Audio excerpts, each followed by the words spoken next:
Malena Adrada, justement, comment vous envisagez cette élection? Est-ce que vous voulez présider la région ou est-ce que c'est on va dire une candidature de témoignage pour Lutte ouvrière? Non, il ne s'agit pas du tout d'une candidature de témoignage. Nous, ce qu'on veut, c'est que les travailleurs de la région, ils puissent voter pour des travailleurs comme eux. Quand je parle des travailleurs, je pense à tous ceux qui sont précaires, je pense aussi aux chômeurs, aux intérimaires, à tous les sous-traitants, à tous ceux qui sont retrouvés au chômage ou au chômage partiel. Et dans cette situation qui est vraiment catastrophique, dans cette situation de crise, ce n'est pas en changeant la tête du conseil régional que nous allons nous protéger, nous les salariés, les chômeurs, les retraités, face à la crise qui s'annonce. Et nous pensons qu'il est important que les travailleurs puissent voter pour des gens comme eux. Parce que finalement, pendant cette crise, on a vu qui était utile. Qui c'est qui a soigné les malades? Qui c'est qui s'est occupé des enfants? Qui c'est qui a gardé les enfants? Qui c'est qui a ramassé les poubelles? Qui a été dans les caisses des supermarchés? Qui c'est qui a risqué sa vie finalement pour que l'économie puisse continuer à tourner? Eh bien, c'est nous les salariés.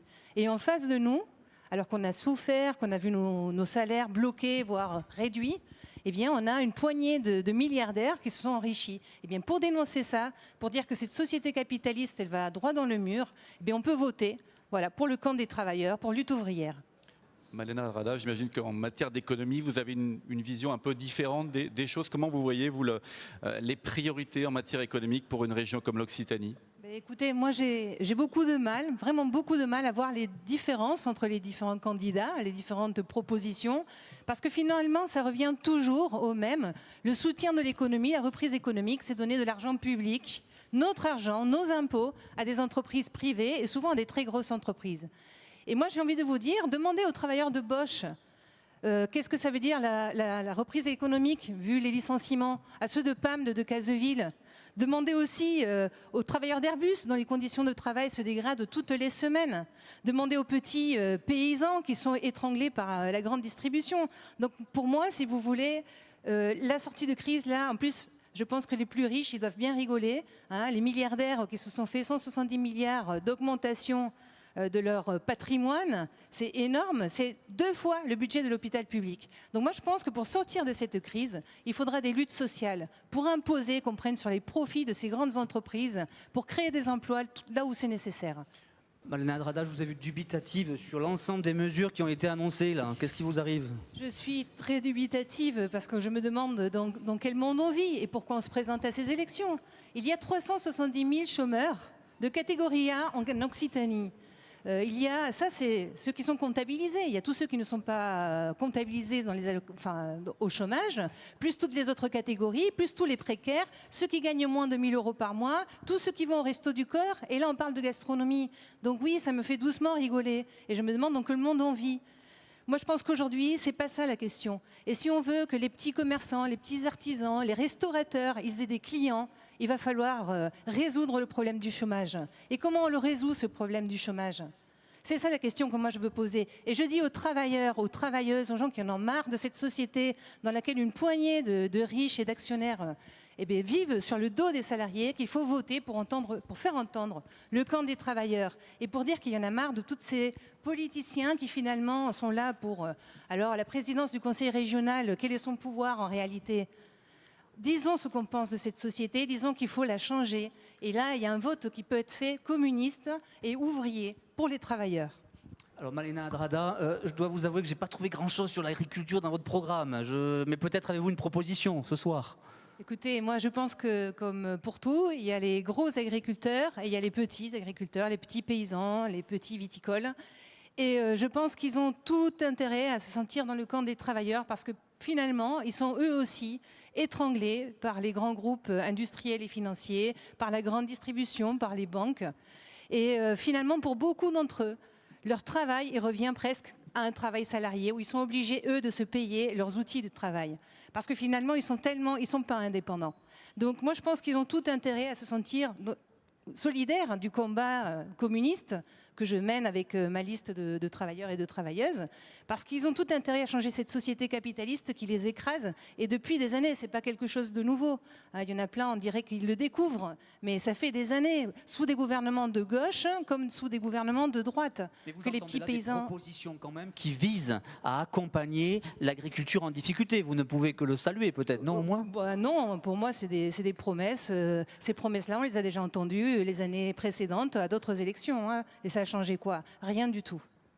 Malena Adrada, par rapport au train, quelle est votre position? Qu'est-ce qu'il faut développer? Écoutez, la grande vitesse, le train du quotidien? Je pense que dans les transports publics, c'est un petit peu comme à l'hôpital. C'est-à-dire qu'on a laissé se dégrader tous les services publics, que ce soit les transports, les hôpitaux, les écoles. Il y a toute une politique d'économie dans laquelle finalement l'État subventionne les entreprises, mais n'a plus d'argent, soi-disant, pour tout ce qui serait utile pour la communauté. Alors on parle des trains de la LGV, mais finalement, encore une fois, c'est la région qui a acheté les terrains, qui finance une partie des recherches, mais après, ça va être tout bénéfice pour les bétonneurs et les banquiers finalement. Et ça, voilà, c'est à l'image de cette société dans laquelle tout ce qu'on peut faire d'utile pour la population, en réalité, en premier lieu, c'est utile pour les profits. Et ça va engranger encore des profits. Finalement, pourquoi on prend les transports?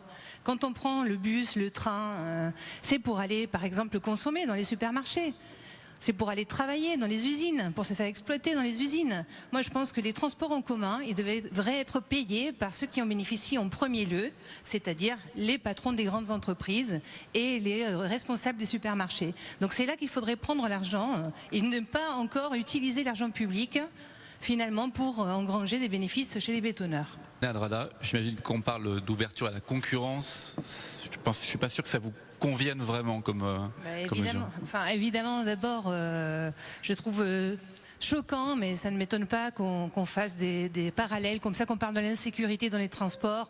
La première insécurité des gens aujourd'hui, des travailleurs aujourd'hui, c'est le chômage, c'est les licenciements.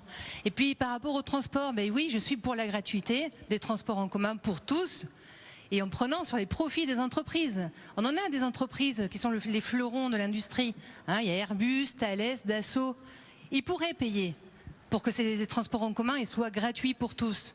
Et finalement, pourquoi les transports en commun aujourd'hui, pourquoi les trains arrivent en retard? Demandez aux cheminots qui se mettent en grève régulièrement pour défendre leurs conditions de travail, pour qu'on ne fasse pas des économies sur les petites lignes, sur leur travail.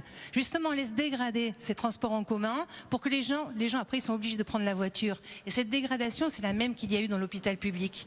Bien avant le Covid, les infirmières, les ASH, les médecins avaient déjà fait grève, avaient manifesté, s'étaient pris les gaz lacrymogènes pour dire qu'il y avait une catastrophe avec l'hôpital public. Aujourd'hui, c'est évident, mais c'est pareil pour les transports. Malena Adrada, en un mot. Je ne vais pas vous surprendre, donc je suis contre le fait de donner des subventions, des aides, des cadeaux à des aéroports qui soient grands ou petits, et que ce soit des entreprises de l'aviation low cost ou que ce soit Air France, qui a quand même des milliards, qui n'a pas besoin de l'argent public pour continuer à faire des milliards de profits. Malena Adrada, sur la question de la santé. Écoutez, là, on a beaucoup de promesses de la part de politiques qui ont déjà été au pouvoir. Bien sûr, aujourd'hui, on promet des médecins, des hôpitaux, on promet plein de choses, mais on ne les chiffre pas.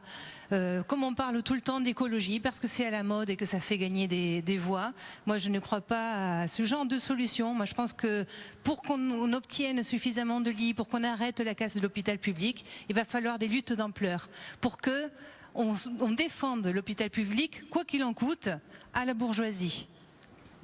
Malena Adrada. Écoutez, pour moi, écologie et économie capitaliste ne sont pas conciliables. On est face à des grands trusts internationaux qui sont prêts à tout pour leur portefeuille, pour leur profit.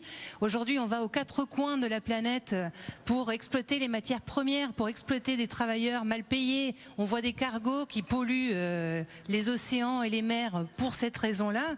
Donc pour moi, si on ne s'attaque pas à la racine du mal, au capitalisme, on ne pourra pas faire de l'écologie. En plus, l'écologie est un problème mondial, ce n'est pas un problème que de la région.